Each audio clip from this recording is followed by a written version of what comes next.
নমস্কাৰ মই শ্যাম সুন্দৰ আজিৰ এই নতুন ভিডিঅ'ত আপোনালোকক আদৰণি জনাইছো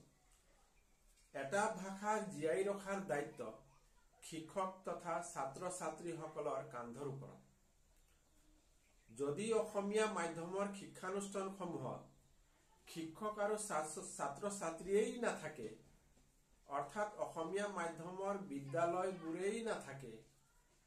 তেন্তে এই ভাষাটোক কোনে জীয়াই ৰাখিব বেয়া হাতৰ আখৰ ছাত্ৰ ছাত্ৰীসকলৰ জীৱন ধ্বংস কৰিব পাৰে ঠিক তেনেকৈ ভাল হাতৰ আখৰৰ ওপৰত গুৰুত্ব প্ৰদান নকৰা শিক্ষানুষ্ঠানসমূহ সংকটত পৰিব পাৰে এই সংকটৰ পৰা উদ্ধাৰৰ একমাত্ৰ উপায় হ'ব পাৰে অসমীয়া বিজ্ঞানসন্মত হাতৰ আখৰ লিখন পদ্ধতি আজিৰ ভিডিঅ'ত অসমীয়া অৰ্ধমাত্ৰাৰ 6টা বৰ্ণ কেনেকৈ সহজে লিখিব পাৰি তাৰে আমি ইয়াত আলোচনা কৰিম অৰ্ধমাত্ৰাৰ প্ৰতিটো বৰ্ণ বিভিন্ন ষ্টেপ বা চৰণত সহজে লিখিব পাৰি অসমীয়া অৰ্ধমাত্ৰাৰ প্ৰতিটো বৰ্ণ বিভিন্ন চৰণত সহজে লিখিব পাৰি মূৰ্ধন্য নটো 3টা ষ্টেপত বা চৰণত লিখিব পাৰি গটো 4টা ষ্টেপত পটো 5টা ষ্টেপ বা চৰণত ফটো 5টা চৰণত লিখিব পাৰি থটো 4টা চৰণত তালবীয়া ফটো 4টা চৰণত আমি সহজে লিখিব পাৰো এতিয়া আমি বিভিন্ন ষ্টেপ ব্যৱহাৰ কৰি কেনেকৈ 6টা আখৰ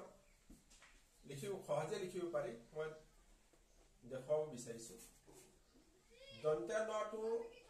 আখৰৰ আদি অংশ দন্তীয় নৰ আখৰৰ আদি অংশ first step second step third step এই তিনটা স্টেপত আমি লিখিব পাৰি গ আখৰৰ আদি অংশ first step second step third step fourth step প আখৰৰ আদি অংশ First step, second step, third step, fourth step, fifth step. খ আখৰৰ আদি অংশ first step, second step, third step, fourth step, and fifth step.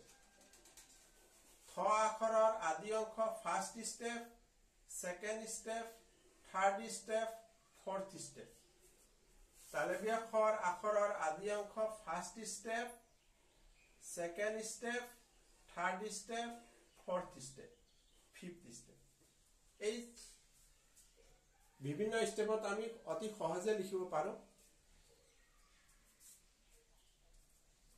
আমি এটা সেন্টেন্স লিখিব পাৰো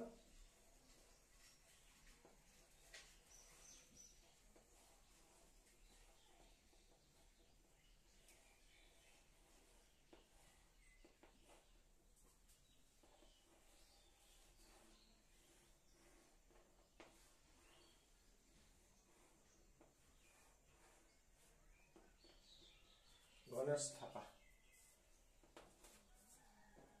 আমি দুটা ওয়াৰ্ড ধুনিয়াকৈ আমি লিখিব পাৰো এই শব্দবোৰ এই আখৰবোৰ ব্যৱহাৰ কৰি ভিডিঅটো ভাল পালে লাইক আৰু কমেন্ট কৰিবলৈ নাপাহৰিব